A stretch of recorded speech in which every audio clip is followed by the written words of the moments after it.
So welcome everybody to IIWR Movie Review. I am sitting here with my good friend, Jimmy. Say hi, Jimmy. I'm back. What is Career Opportunities? Well, let's get into it. It's a romantic teen comedy, and it was released March 29th, 1991. It's rated PG-13. And on the poster, if you're looking at the movie poster, it shows the two main characters who are Jim and Josie. And Josie is resting on Jim's back with the taglines on the poster saying, "He took the job that no one wanted and got the girl that everyone did." And another tagline is, "Maximum comedy at minimum wage." Written and produced by John Hughes. Career Opportunities is John Hughes' 18th film that he wrote that was actually released. It's directed by Brian Gordon. He went on to direct just a bunch of TV shows after this.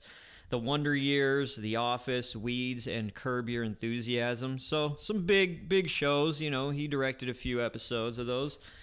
Music was done by Thomas Newman. He also did music for Shawshank Redemption, The Green Mile, Finding Nemo, Finding Dory, and a lot of other big things. So got a lot of big hitters, big credits in this movie. How the movie came to be in general. Director Brian Gordon, he was brought on by John Hughes after John saw Brian's short film, Male Heterosexual Dance Hall, that won an Oscar for Best Live Short. And to fit the script and the story location, they filmed in the rural area of Monroe, Georgia, even though in the movie it's Monroe, Illinois. In this movie comes a Target store where most of the movie happens inside of a Target. And this was actually filmed in a real Target store, and it's Target number 378 in Decatur, Georgia. And they started filming on November 13th, 1989, in a 7-week schedule throughout the Christmas shopping season. Just a quick rundown of how the plot is. Based in a suburb of Chicago, Illinois, some kid that is going nowhere, a smart aleck, he winds up getting a job as a night custodian at a Target store. He winds up meeting a girl that he has had a crush on for forever, who stayed past store hours and is stuck inside the Target with him. They wind up talking and bonding almost to boyfriend and girlfriend, and they have some fun in an empty Target store, all to themselves. Then Josie, the female character, tells Jim, the night custodian, that she has a lot of money and they should run away to California together. So, yeah, and that's basically the plot. It leads up to some conflict with two robbers. You always got to have some conflict. It's not just perfect. If it were up to me, I would end the movie just like that and just say, yeah, I'm having fun in a Target with this really hot chick, and we do whatever we want. Anything. The food court's open. Lots of other things are open. So, if you know what he means. But yeah, you got to have some conflict. It's a John Hughes movie, but this movie was somewhat edgier compared to other John Hughes written and directed movies. Taking a look at the cast. We've got the main character, Jim Dodge. He's played by Frank Whaley.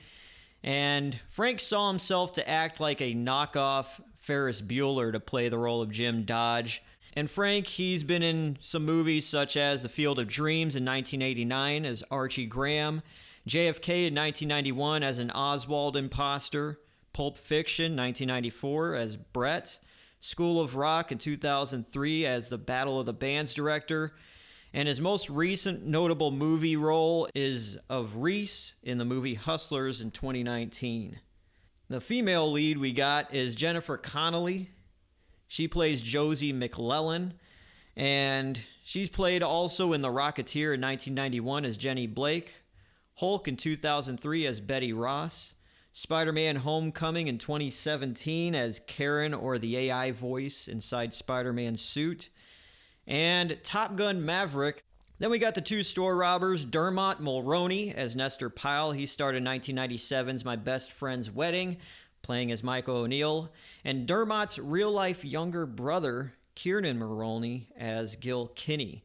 So both of the robbers were actually real brothers. Kieran, he's been in a few TV roles, not as much as his older brother, but he did play as Timmy on Seinfeld on episode 59 titled The Implant, where he yells and fights with George Costanza. John Candy plays C.D. Marsh, and he's the manager of the Target store. John Candy, he's always in some John Hughes movie in some way, shape, or form. Even if he's not on screen, he's brought up at some point to either be casted or whatever behind the scenes of any movie John Hughes was a part of. The movie starts out with Jim. He's talking about crimes that are happening. These two robbers are robbing certain stores and actually shooting people dead. Pretty violent for a John Hughes movie. Jim is working at a dog shelter, and within, 10 minutes, 5 minutes of the film, he gets fired. And so that starts this whole thing, him being at this gas station now. He walks to a gas station, and he's trying to look all cool. He's got his sunglasses on, and I don't know if he had a cigarette in his mouth or not, but that's when we first see Jennifer Connelly. We see Josie for the first time. Josie's sitting in this really cool car for the 80s, late 80s, and she's looking really cool, and he's trying to look all cool, slicking back his hair with his sunglasses, and then his dad says, Hey, you got fired again? And Jim's like, no, Dad. It must be some mistake. And his dad's like, all right, come with me, you son of a bitch. Just paraphrasing here. Yeah. And then, makes him look like an ass in front of Josie, and then we move on. Yeah, Josie drives off. You could just hear it. We're only seeing Jim getting grilled at by his dad.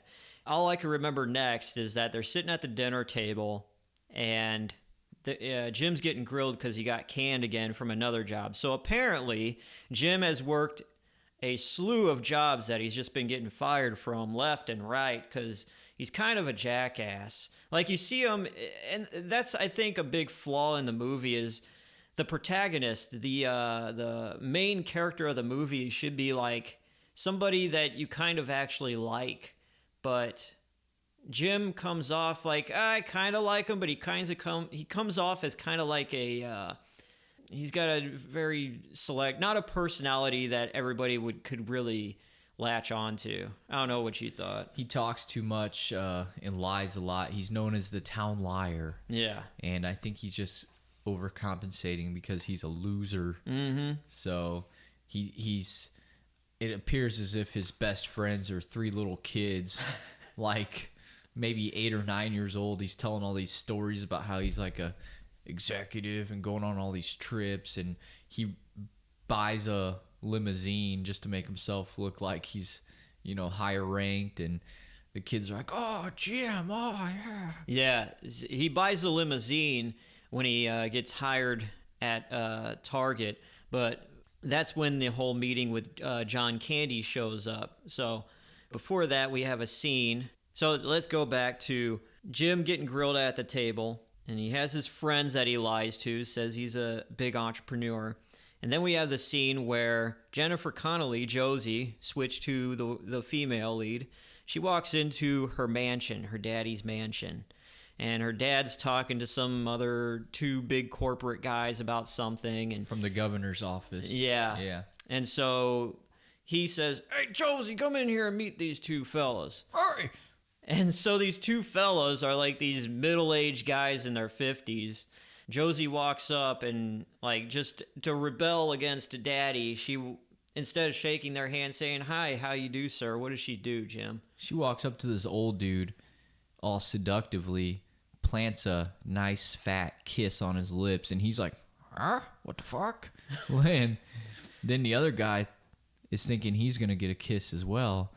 He like leans forward. He's like, oh, hey, I'm Dave or something. Yeah, it's Dave. Yeah. And she's like, she just puts her hand out for him. And she says, yeah, nice to meet you. Yeah. And then they just kind of, that's where the scene just kind of ends. And then it goes on to a scene to where Josie's laying down in bed and her dad walks in and he says, hey, if you pull another stunt like that, I'll beat the shit out of you or something. Yeah, something like that. Yeah, so I guess that was their way of kind of showing that he's abusive. So Jim gets hired at Target. He has the meeting with John Candy. You know, he offers him $42,000, full benefits, you know, vacation, of course, and a bunch of other stuff. And he's all, yeah, all happy and shit. And then John Candy gets a call saying there was a mistake, and this guy's actually set to be hired as the nighttime cleaning boy. Yeah. And John Candy gets all serious, and he goes into, wait, this guy's just a peon. So he's like, hey, I can only offer you $4.44 an hour. And he's an hour. And Jim's like, oh, I'll take it, sir. And then John Candy already starts off by saying, hey, fix that curl. And he's got a little curl in his hair. He's got a curl right there in his hair, which was cool. It was a cool style back in the 80s. Yeah. So Jim, his big day working at Target, or big night, I should say. We now get to the point where the day custodian of Target is showing Jim around, and the day custodian is kind of a bit of an asshole, but you know that's how it is with a lot of. Yeah, we've seen this. We've all worked at places. Let me be real careful how I say this. It was a very figurative showing of the imagination of a day guy. Like, if a day guy was sitting down having a fantasy, daydreaming, that's how he would see it. Just the whole day shift, night shift deal. Mm-hmm. I've had plenty of jobs, so have you, so has everybody. You get that vibe, you know, if you're on day shift, you're just, you know, the elite. But then the night people come in, oh yeah, they don't do anything. They just set up for us for the next day. Yeah, they're useless. Yeah. This builds up to the day guy leaving, and he tells Jim, hey, I can't get out of the Target or anything. He's like, no, this is your first day. You don't get keys on your first day. You're locked up in here until 7 a.m. Yeah. So that's where we're at now. Yeah. Jim is locked up in Target on his own. Yeah, now he's in Target to clean the rest of the night. Yeah. And so he's cleaning like he's never picked up a dirty sock from his bedroom floor in his life, randomly running into shit and not knowing how to use a dust mop or a vacuum or a auto scrubber or anything like that. And then he decides, you know, fuck this, I'm going to start screwing around. Then he just starts like playing with stuff and roller skating and. Yeah, what did you think about that, Jim? So up to that point, honestly, and even beyond that almost, it was really kind of a slow burn of a movie. Yeah, it's really not like a quick watch. I mean, it's kind of like, okay, when are we gonna get to the meat and potatoes of this? Right. So I'm not trying to say anything terrible because it wasn't a terrible movie, but a lot of that could have been consolidated into like a montage, which it kind of was, but it was like they just kind of beat around the bush for a while there with him messing around. Right. And prior to Jim messing around, there was a scene when the Target was still open, just a little setup, where Josie was in the Target, and the reason why she was in the Target was she was trying to get back at Daddy by trying to embarrass her father by stealing things. So she would get arrested, and that'd be on a record, and then police blotter and all that, and be like, oh, the daughter of this rich guy got arrested. Oh, there must be some bad. So anyway, she was in the store stealing things, and she winds up falling asleep in the dressing room, and the store closed, and she was left there after hours, which usually you got to suspend disbelief here, but usually, you know, closing of the store, people kind of check up and make sure everybody's out of the dressing room. But hey, suspend your disbelief. It's a movie, you know, it's not real life. Right. Anyways, Jim is, you know, he's screwing around. Another bad tactic I saw was that he took dust busters, you know, those hand vacuums. Yeah. He put them all on a dust mop, all in a line, and turned them all on and pushed them down. Like, this kid is stupid. Yeah. He really shows his stupidity throughout the movie. He really doesn't do shit as far as work, and then he's just playing around, yada yada, and he's roller skating with a fucking veil on, like bride's veil. Yeah. And then all of a sudden he sees Josie, but he doesn't really, he thought he was just seeing things. And then he comes around again and he sees her again, and there's just like a silent stare, and he's roller skates and hits the back of a fucking end cap of something. And then Pantyhose. Yeah. And then she's like, "Oh, are you okay?" He's like, "Oh, yeah, are you okay?" And then, they go into this deep conversation about life is bad for me. High school was so bad. And she's like, "Oh, yeah, well, it must be nice. At least you're happy and you're living at home and you don't mind it." And he's like, "Oh, I do mind it. I'm not happy. I got wedgies and stuff in high school." And she's like, "My whole life has been a wedgie. Underwear up my ass." So they're comparing dick sizes on who's got it worse. Right, yeah, And, exactly.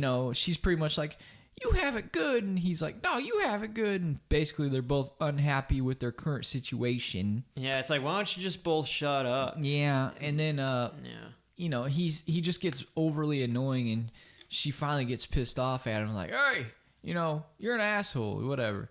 And then they kind of make up later on. Yeah. And throughout this time, Josie and Jim, they make food together within the Target. They go shopping. They grab plates off the shelves. They form a bond. Yeah. Jim's eating candy off the shelf. Just being a real douche. Yeah, being a real turd. So then isn't that when they have the other conversation later on? She's like, "Jim, in high school I was kind of rude to you, Yeah, they're at the food court. Yeah. They're at the food court, and she's like, "Well, is there anything I could do to make up for that?" And like this whole movie, there's a lot of like little hints, that innuendos that she's trying to, dare I say, fuck. Yeah. And he's just like, and well, I don't know. So she asked him, "Is there anything I could do to make up for how I treated you and stuff?" And it's like, come on, dude, are you that stupid? But he's like, "Well, in high school, you were forced to dance with me because the PE teacher was kind of, pairing people together, and we only got to finish part of the dance, and we never really got to finish the dance. So that's always been something I wanted to do, is just finish a dance with you." And she's like, "Oh, that's it? Oh, okay." So, there's a scene to where it starts off with random fish in a fish tank. It's hilarious. Then the camera pans over to them dancing all romantically. He finally looks like more of a man than a little bitch. Yeah. And then they show their hands touching. I thought they were going to do the old hand slide down the booty, but they never did. No. And then at that point, they lock eyes and they kiss. Oh, very sweet. Uh-huh. Man, that's so sweet. Then, you're so sweet. And then it's montage time. Yeah. Then they start roller skating together. Oh, yes. Having fun, doing the twist, et cetera, et cetera, et cetera. And then all of a sudden they run into these two cocksuckers with guns, the robbers. And, they run right into them. Where'd they go? Oh, they went to go hide in the dressing room. Yeah, so the robbers were knocked out when they first ran into them. They finally come to their senses. They're searching for them. Yeah. And, so the robber goes into the dressing room, and he doesn't see them because they're laying on the floor, and he's, two bumbling, dumb robbers, so he's just going to look over the top and see that a seat is empty and not look on the floor. So when they finally think the coast is clear, when one of the robbers leaves, they get out from under, and the other robber comes and says, "Oh, I gotcha." So now they're in the electronics section of the Target, laying down on their stomachs. And, through lying and, his gift of lying, that's a nice little tool they like to sprinkle around that Jim is a big liar, so he's got a big imagination. Knockoff Ferris Bueller here, trying to be, Mr. I'm so smart, I'm so cool. He talks about how, you have no idea, we're actually undercover and cops are going to be coming here any second because there's a $60 million drug bust happening soon. Yeah. And they're like, "No, really? No." And basically, he winds up getting the guns. Jim winds up getting the guns away from the robbers. But then the robbers come back and say, the guns are actually unloaded, or they don't have any bullets in them. He's like, "Oh, I'm sorry." That totally disarms Jim and gives, he starts trying to deal with the robbers. And he's like, well, we could figure something out. Oh, here's your guns back then. Then the robber shoots out one of the lights, and he's like, oh, I'm just kidding. He said, I lied. I lied. 2 people could play that game, Jimmy. Yeah, and then after that, what happened, Jim? It just pretty much, the rest of the movie, honestly, in the target kind of blurs together. It does, Like, it just kind of goes a little back and forth.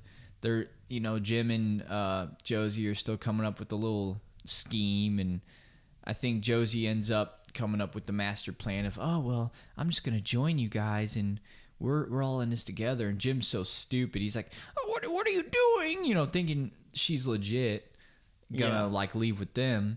Well, it kind of comes to the point where, sorry to break in, but no, beforehand, we got to bring this up because it is, I don't know if you've seen the memes or just videos of this, but the video of Josie, because at this point, before Josie comes up with the plan and they are caught by the robbers again, they all make their way to the food court. Oh, yeah. Where there's a mechanical horse that is a quarter, you put the quarter in, the mechanical horse moves for a little bit. Yeah. And so all 3 of the guys are sitting there watching Josie on this mechanical horse eating corn dogs. This is when Josie starts the master plan of saying, oh, you know what? Maybe I should be on your guys' side and we could run away and make screw a lot Jim. of money together. Yeah, exactly. Yeah. And so this scene of Josie riding the mechanical horse, I have seen videos of this to this day on Facebook here and there, and there's probably not a lot of people that know where this scene comes from, but it's from Career Opportunities, this movie that kind of just crashed and burned and people forgot about. But that's the one scene that has always been almost iconic, if you could call it that. Yeah, she's riding this horse. That's when one of the robbers gets on and starts talking to her and said, yeah.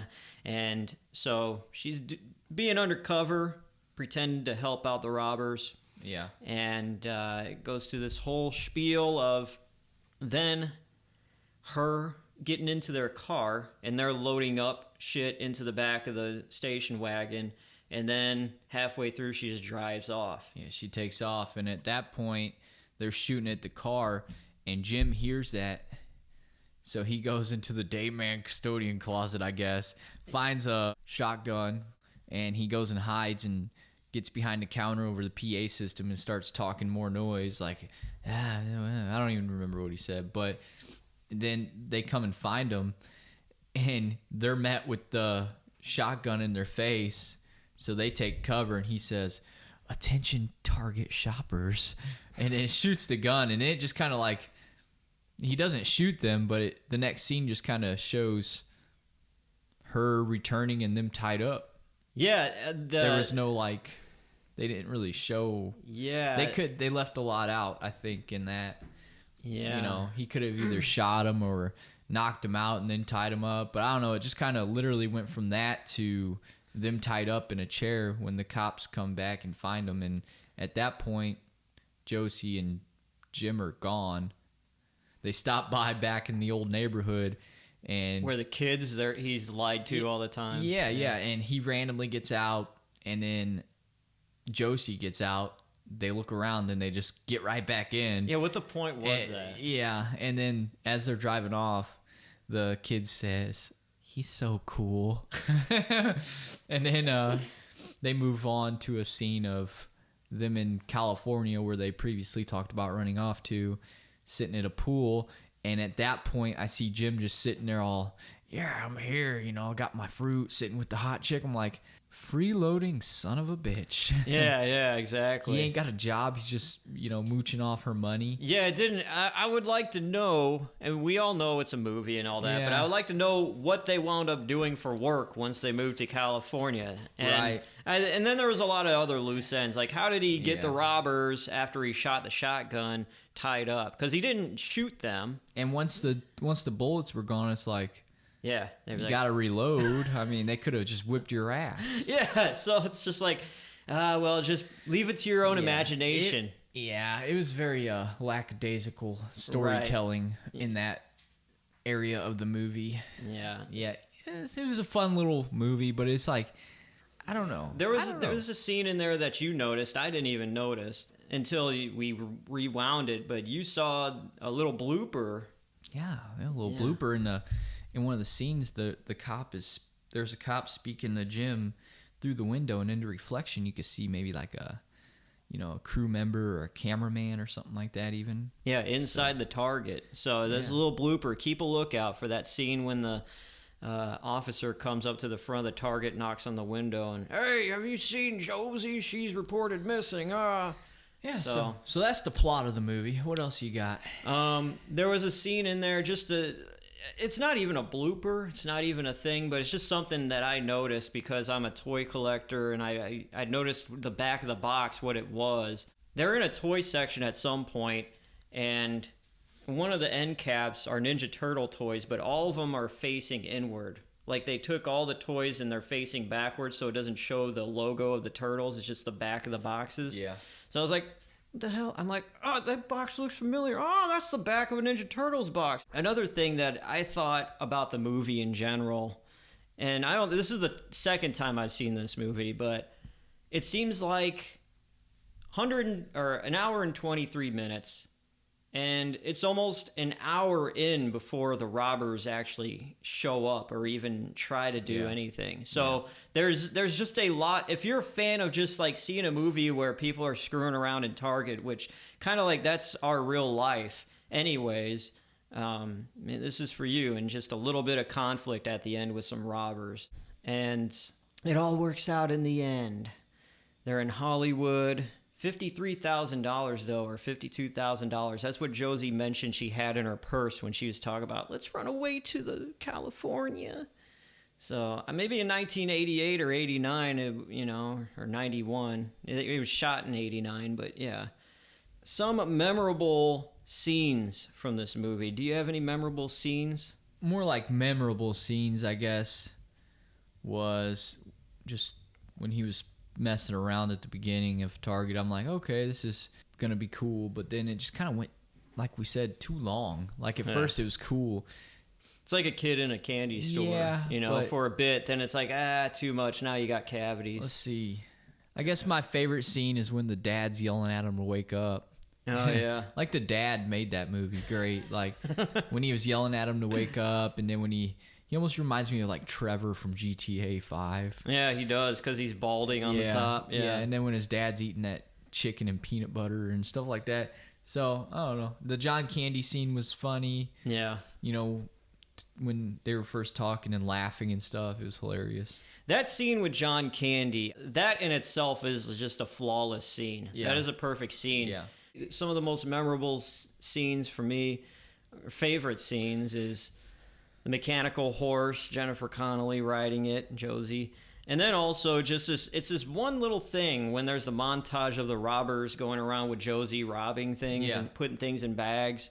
There's a time when the robber comes by the condom section. Oh, yeah. And he grabs a set of condoms. And then the next robber walks past and he looks at the condoms, but right next to the condoms are Dr. Scholl's feet support, and he picks up those instead of condoms. That got a chuckle out of me. I enjoyed that. That was funny. So yeah, that's about it. I dug the movie just because of the whole Target thing, just because they're in a Target. Yeah. So it's just a great setup for a movie, a great thing, because it's something relatable. So, hot chick of the movie. Well, being that there was only like 3 women in the whole movie. Yeah. It's got to be Josie. I mean, right. She had a little THO, and if you don't know what that means, hard nipples. Yeah. When they were skating, and that was pretty cool. Other than that, she's a lovely actress. Yes, all around lovely. She is good looking, and she talent, just looks and talent. Total package. She was better than Frank, whatever his name was, Jim. Yeah. Yeah. So Jennifer Connelly, I would say, gets the award for the best performance in this movie. Jim. Yeah. What would you have done as Jim in Target instead? Oh, well, first of all, I would have maybe have done my job to start off with. Yeah. Then I would have went on break and ate the food I brought from home. Yeah. And then I probably wouldn't have found Josie via roller skating, because I don't really roller skate anyway. And then when I found her, I would have called the cops and said, "Hey, there's an intruder here. And then when the robbers came, I wouldn't have been skating around playing, so I would have never ran into that situation. I would have seen them, and I would have called the cops and said, "Hey, there's robbers here." Also, at the beginning, I wouldn't have accepted the fact that I was locked in with no keys, and I would have said, fuck you, and stuff like that. But also, if this girl was macking on me the whole time, I wouldn't have been dumb enough to let it fly over my head, and I would have taken her anywhere in the store that I seemed fit, and she pretty much forced herself on him throughout the whole movie. It's like, if she did that to me, I would have been like, "Oh yeah, come on over, sweetie." Yeah, you wouldn't have had to been dropping hints for a half an hour. Right. I mean, yeah, so that's what I would have done. And I would say when I was 21, which that's Jim's age in this movie, he's 21 years old. When I was 21, I would have never, I got all the free time in the world at work. I'm going to go roller skating. It's like, how old is Jim mentally? Is he like 5? Yeah. Like, what the hell? Yeah, I probably would have done basically the same thing. I probably wouldn't have called the cops. Let's just get to a bit more imagination here. Just a bit more. Let me reiterate. I was just kidding about calling the cops on Josie. Okay. I would have, because I knew who she was. Like, the character knew who she was, so I would have known who she was. So I'm like, "Hey, what are you doing here?" But in a situation like you would if you were Jim and robbers came into Target and cops weren't coming, what would be the thing in Target that you would grab to try to knock them out? Well, here's the deal. Being it's a John Hughes movie and all that, he could have like touched on just a little bit relatable to like a Home Alone movie. I mean, you work at Target, you have everything in the world at the at the tip of your finger. Like, you could have had a little more fun with it. Kevin McAllister plans. Yeah. Well, yeah, to an extent though. You didn't want to make it the same movie, but you could have done something, like anything. It was just really boring, the fact that they didn't do anything with that. Right. And it was just kind of like, well, then he shot the shotgun. Okay, movie's over. Yeah. Basically. Yeah. I mean, that's how it really was. Yeah. Things that you thought sucked. Like, what was one thing that you knew that they could have just easily cut out of the movie that was... Less of cutting out of the movie and more they needed to add more. Like, I see this movie, and I'm not saying it was terrible, again, but this movie just kind of seemed like a sentence. You have you say what you got to say in one sentence and you're done. When it could have and should have been a paragraph of a story. The sentence is, guy gets a job, finds a chick, gets with the chick, blah, blah, blah. Basic. Right. They could have went in depth. I don't know if it was something in the background, because I know John Hughes is capable of doing more. So I don't know if it had something to do with budgeting or timing or something, but it just didn't seem like it reached his full potential. It was just very, like, something was missing throughout the whole movie. I can't really give you a particular scene that I thought sucked, because again, it was okay. I can just say I wish there was more story and less going on in scenes. Like, for instance, him messing around, that took way too long. The whole robbery deal was just, I don't know, it just seemed like it lasted forever, even though it was like 20 minutes. It's like there was no like cool stuff that really happened. Like, I wouldn't say sucked, I just wish there was more. Yeah. The one thing they could have cut out is they had Josie and Jim having like 3 deep conversation scenes. One is they're at the dinner table eating. One is they're sitting in this garden area and the lawn chairs. Then the other one is at the food court. Right. I would say they should have cut out the one where they're eating out in the aisle, when they make the food. He makes that chicken out of the microwave. And, oh, yeah. It's like all we really get from that scene is that I'm a dreamer. I dream all the time. Yeah. Like, okay, we get it. Okay, you're a girl that's, like you feel trapped, and we get that. We understood that from a lot of other things. So could have cut that out. But like I said, yeah, that doesn't really suck, but it was something I would have cut out. And like you say, it's like none of it was bad, but there isn't much memorable material in it to it's kind of sad when the most memorable thing, like most people take out of it, is Josie riding on a mechanical horse. Yeah. You know?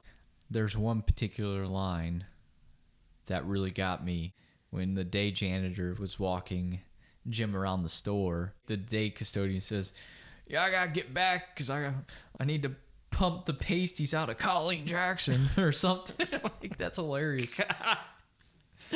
Yeah, that's probably one of my favorite characters. Even though he's an asshole, that's probably one of my favorite characters. Talking about going home and getting some ass. Yeah. So, yeah, you do you. I'm going home. Yeah, Fuck screw this. you, kid. I don't care about this. I'm off. Yeah, I'm off the clock. I don't care.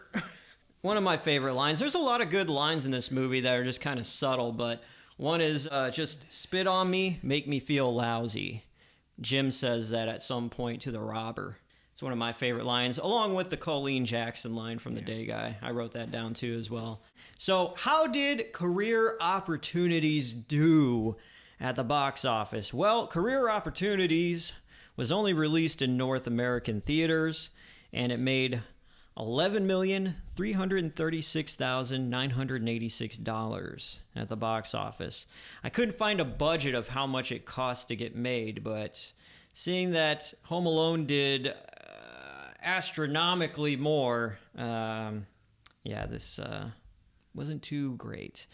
Rotten Tomatoes gives it a 38% with the average rating of 4.5 out of 10, but IMDb gives it a 5.9 out of 10.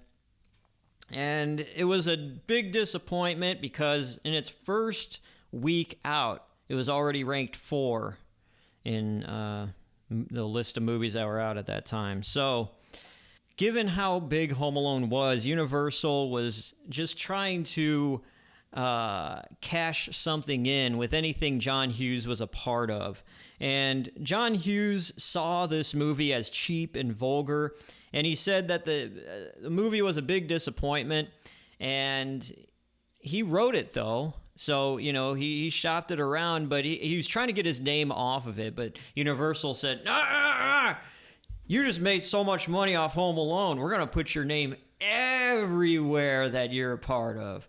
So John Hughes wrote the screenplay and he co-produced it. So his excuse for saying this movie bombed was that he didn't have creative control like he was used to having. Yeah, okay. There's always an it's like, it's okay, John. You could have a bomb every once in a while. You just, made Fox incredibly rich from Home Alone. You're fine. It's okay.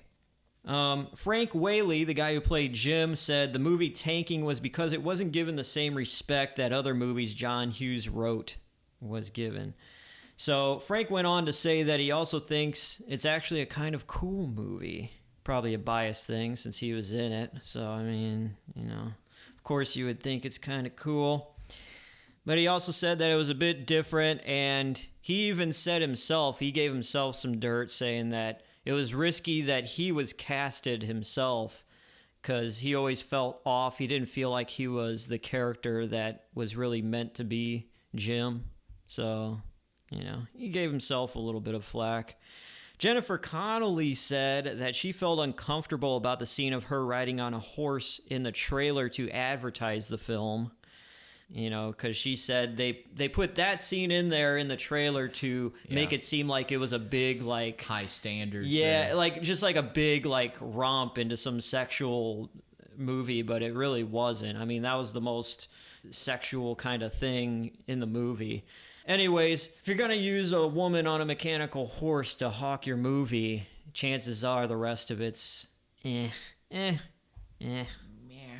So getting into some fun facts, filming of the movie was actually done after business hours at the Target store, which shooting would last until early morning right before the store would open back up. Some actual employees at the store the movie was filmed at stayed through the night, and some were used as extras to be in the background, and others had to put the products back on the shelves after the actors and the scenes crashed into them because they kind of wrecked the Target quite a bit. Hopefully they paid them a little extra for that bullshit too. Yeah, hopefully. Well, yeah. If like, you just get time and no half. You just get time. You get $4.44 an hour. There was also the Garden of Eden scene, quote unquote. That's when they're sitting in that garden area in the lawn chairs. Yeah. That set was built inside the Target just for the movie. It wasn't like an actual part of a section in Target. And according to Frank Whaley, who played Jim, he said that him and Jennifer Connelly got along great on the set of the movie, so that's why they had such great chemistry. And a scene when Josie is looking through cassette tapes, the shot is showing the titles of the tapes. And one is the soundtrack to the movie The Breakfast Club, which John Hughes also wrote. So a little Easter egg. There's a few goofs here and there, but it's nothing to really like write home about. I think me personally, what Jim picked out that I couldn't find online was good. The reflection of the guy in the thing, and also the Ninja Turtles toys flipped backwards in the end cap. I found that to be kind of neat. A little hidden gem there. Yeah, a little hidden gem. Yeah. So Jim, now we're gonna rate it. It's all coming down to this. What do you feel about Career Opportunities? Out of 10, what would you give it? All right, he's thinking. His brain. So here's the deal. Mm-hmm. Yeah. I watched it all the way through. Mm-hmm. I don't see myself watching it again. Ooh, bang! Not because it was that bad, Yeah. but because it was that slow to me.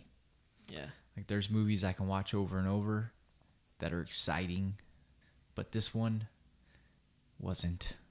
So I'm going to give it a 4. Ooh. And that's a very generous 4. Very generous 4. So I'm really trying hard here to put myself back in time, and not knowing any other movie I've ever seen beyond that time existed, because I'm not trying to compare here. I'm just taking this movie for this movie, and I'm going to give it a 4. Okay. That's my final answer. It's respectable.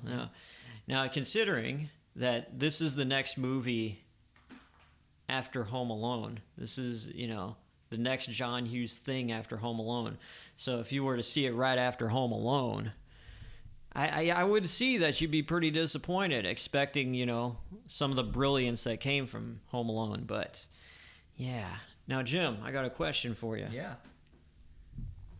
You say that you wouldn't watch this movie again. Correct. Now, would you recommend this movie to anyone just to see it once? I would, but I'd also give them a heads up that you got to be bored. You got to be real bored and have nothing else to watch. Yeah. But I wouldn't say, don't waste your time on that. You know what I mean? Yeah, it's kind of just one of those movies where it's like, well, I've seen everything that's good. Yeah. You want to watch Career Opportunities? Like if I was flipping through channels and couldn't find anything and that was on, I'd be like, okay. Yeah. Yeah. Something to play in the background at least. Yeah. Yeah. I would say the one thing that saves it, that says, hey, you should check it out because the scene with John Candy is pretty good. That's the only thing I would say. John Candy is the saving grace. Me, myself, what would I rate this movie? I see it as a fun movie. Like I said, you got to suspend your disbelief. Yeah. It's almost like junk food for your brain. The fact that it was in a Target, John Candy's in it for a little bit, and there are some funny moments. I'm going to have to give it a 6 out of 10. 6 out of 10. Okay. Because, hey, I appreciate stupid comedy, and there is some stupid comedy moments in here. And compared to other movies that I have seen that I bought at Dollar Tree, or anything that Stone Cold Steve Austin has starred in. Whoa. No, yes. What name 2 movies he's been in that you've seen? I can't even name them, but Name I've seen one. them. I've seen them. I have to look at my DVD collection because I own them and I have watched them. You've seen The Condemned? I have not seen The Condemned, but that was a high budget movie. I'm talking about, now I'm not comparing all Stone Cold Steve Austin movies. I've seen a lot of his shitty ones that you find at Dollar Tree for $1. Okay, there are a few shitty ones. I'm not saying, Stone Cold movies, but, I mean... No, okay. That's a bad example, but he has been in his share of shit movies. Sure. So all I'm saying is, the fact of the matter is, comparing them to his shit movies, I'm just using Stone Cold as an example. I'm not trying to pin him against the wall. Just saying that's the first name that came to my mind of people that have been in shitty movies, okay? Yeah, boy. Yeah, so, you son of a bitch. Comparing those shitty Stone Cold movies to career opportunities, I would take career opportunities a bit more because, let's face it, some of the props in Stone Cold movies that you buy at Dollar Tree, it looks like they bought their props at the Dollar Tree as well. So, yeah. So that's what I'm doing. Like, think of any bad movie that you've seen that's just god-awful. You can't even see for, like, 10 minutes. Like, 10 minutes, you're like, I'm done. At least with career opportunities, it will hold your attention and keep you entertained till the end. That's why I give it a 6 out of 10. All right. That's fair. Yeah. So, all right. Jimmy, after seeing career opportunities, any final words? Yeah. I mean, what was the movie that came out directly after that? Was it Home Alone 2, or was there something in between? Home Alone 2 came out in 92. I'm not sure if there was something that came after that. I'm not a big John Hughes buff, so... Yeah, well, I was just wondering. That's all. Yeah, I mean, it was a cute movie. It was cute. It was cute. It was sweet. For what it is, it's a one and done for most people. Yeah. So yeah, that's about it. I've seen it twice, so I'm probably a rare exception at this point. But there you guys have it. Career opportunities. Jimmy gives it a solid 4, and I myself give it a 6 out of 10. Thank you guys for listening. Jimmy, where can people find you? Yeah, you guys can find me on TikTok at I do little dances with my arms and I shake my ass. Yeah. And I prop my phone up I usually like lean it up against an old halfway drunken Mountain Dew can. So, I hit the timer at 10 seconds your video starts.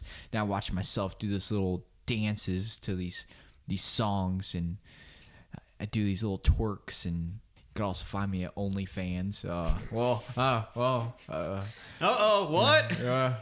Yeah. I think on his OnlyFans account, it's just him, and he sits there and he gives you real talk. So yeah, DJ's actually a proud supporter. I'm a top subscriber. Yeah, so yeah, you can find me there, or you can find me just at home with my balls in my hand.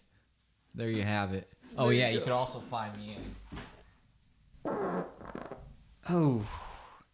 All right, so on that note, we could get out of here. You could find me, DJ Glowing Ice, right here on this podcast, Industrial Industries World Radio.